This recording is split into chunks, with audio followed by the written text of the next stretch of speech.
आप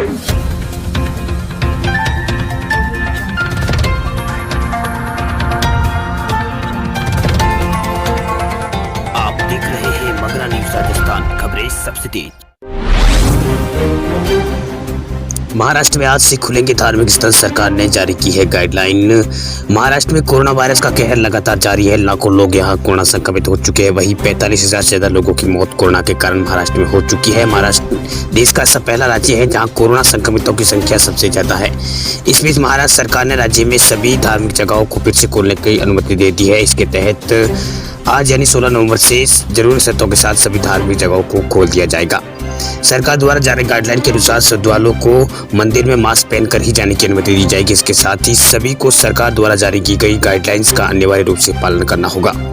इसके अलावा मंदिरों में जाने वाले श्रद्धालुओं के बीच की दूरी कम से कम 6 फीट होनी चाहिए। 65 साल से ज्यादा उम्र के लोगों को और गर्भवती महिलाएं तथा 10 से कम उम्र के बच्चों को और वैसे व्यक्ति जिनको कोई अन्य बीमारी हो उन्हें घर पर ही रहने के लिए कहा गया है। इसी के साथ सैनिटाइजर का इस्तेमाल भी यहाँ पर अनिवार्य किया गया है। अगर सैनिटाइजर नहीं हो तो साबुन या हैंड वॉश से भी हाथ धोने को कहा गया है।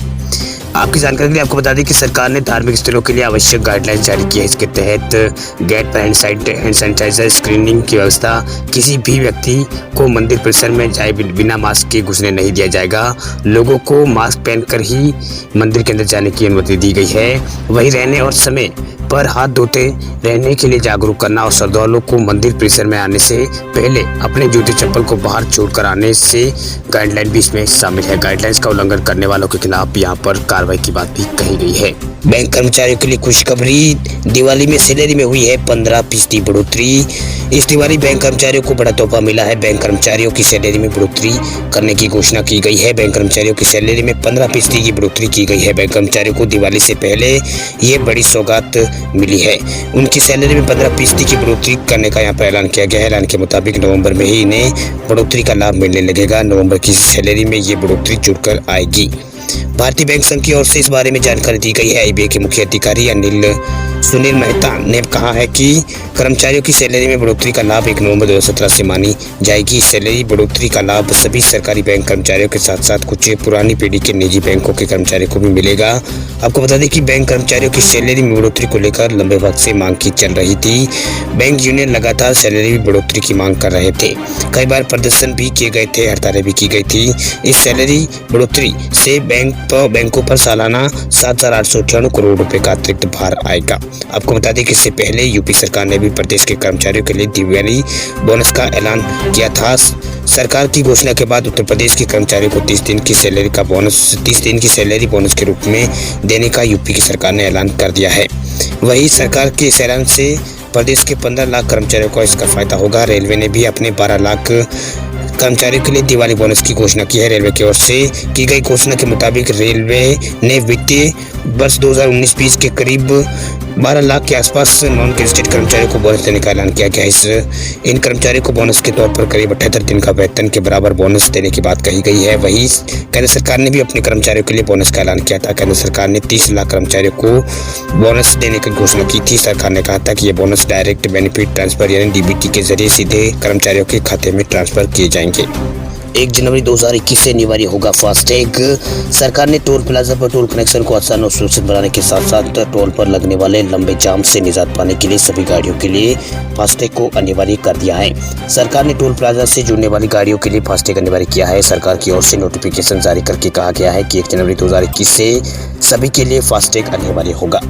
केंद्र सरकार के सड़क परिवहन और राजमार्ग मंत्रालय के मुताबिक 1 जनवरी 2021 से सभी 4 पहिया वाहनों के लिए फास्टैग अनिवार्य कर दिया गया है।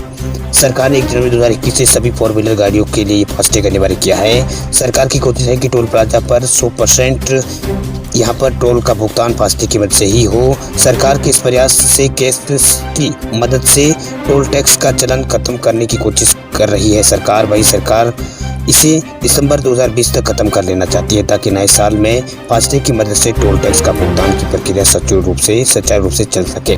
आपको बता दें कि फास्टैग की मदद से डिजिटल तरीके से टोल का भुगतान किया जा रहा है। यह एक इलेक्ट्रॉनिक टोल कलेक्शन की तकनीकी है जिसमें रेडियो फ्रीक्वेंसी की मदद से सेंसर को रीड कर लेता है।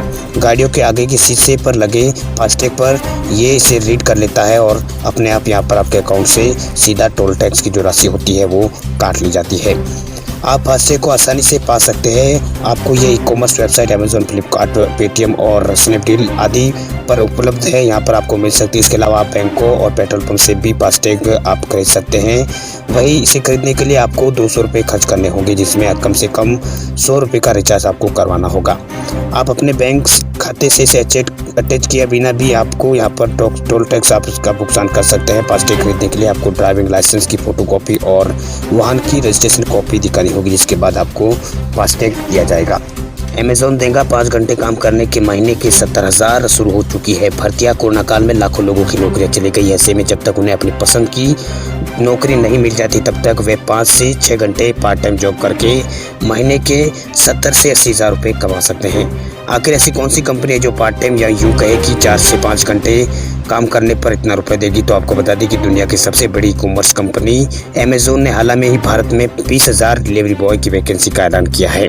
अगर आप भी रोज़ 4 से 5 घंटे काम करके तगड़ी कमाई करना चाहते हैं तो अमेज़न के साथ डिलीवरी बॉय का काम आप कर सकते हैं। प्रति पैकेज अमेज़न करीब 15 से 20 रुपये डिलीवरी के देते हैं और 4 से 5 घंटों में 100 या 150 के पैकेज डिलीवर हो सकते हैं, यानी आप 70,000 रुपये तक महीने के कमा सकते हैं। खास तो यह है कि इस नौकरी के लिए आपको अपने शहर के बाहर जाने की ज़रूरत भी नहीं होगी।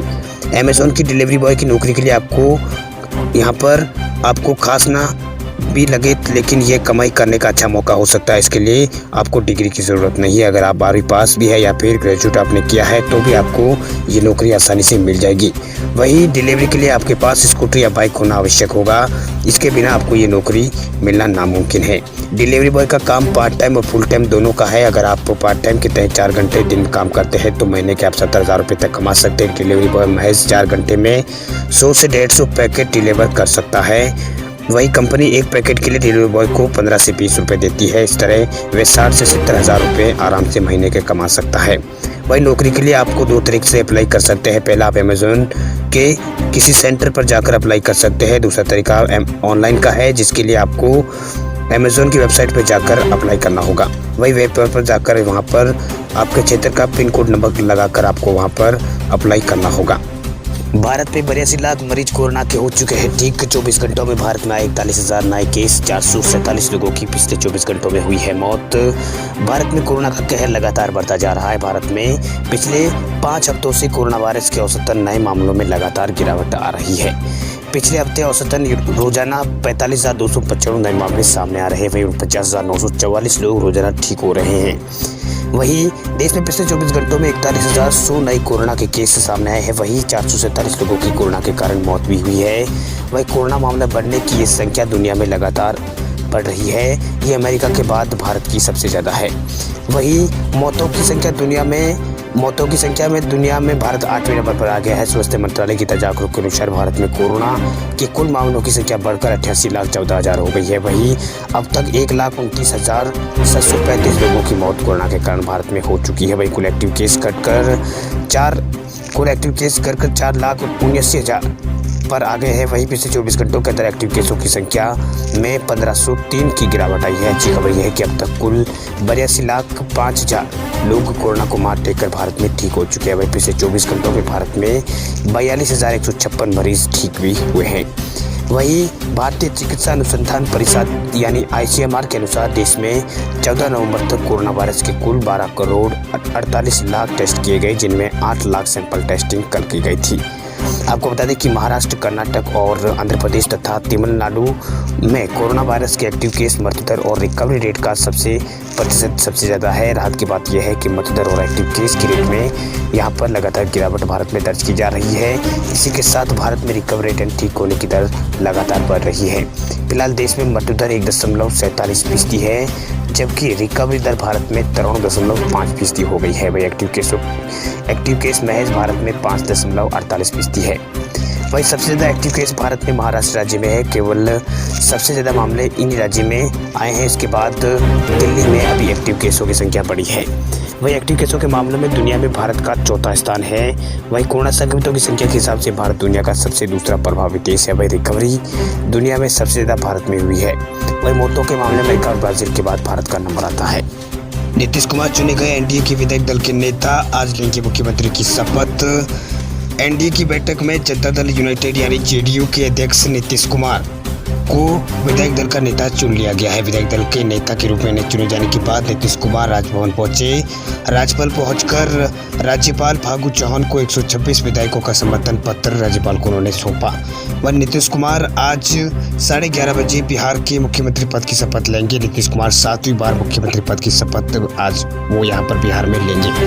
इससे पहले एनडीए के तमाम घटक दलों के नेताओं और नवनिर्वाचित विधायकों की बैठक हुई। इस बैठक में बीजेपी के वरिष्ठ नेता और रक्षा मंत्री राजनाथ सिंह और महाराष्ट्र के पूर्व मुख्यमंत्री देवेंद्र फडणवीस भी मौजूद रहे।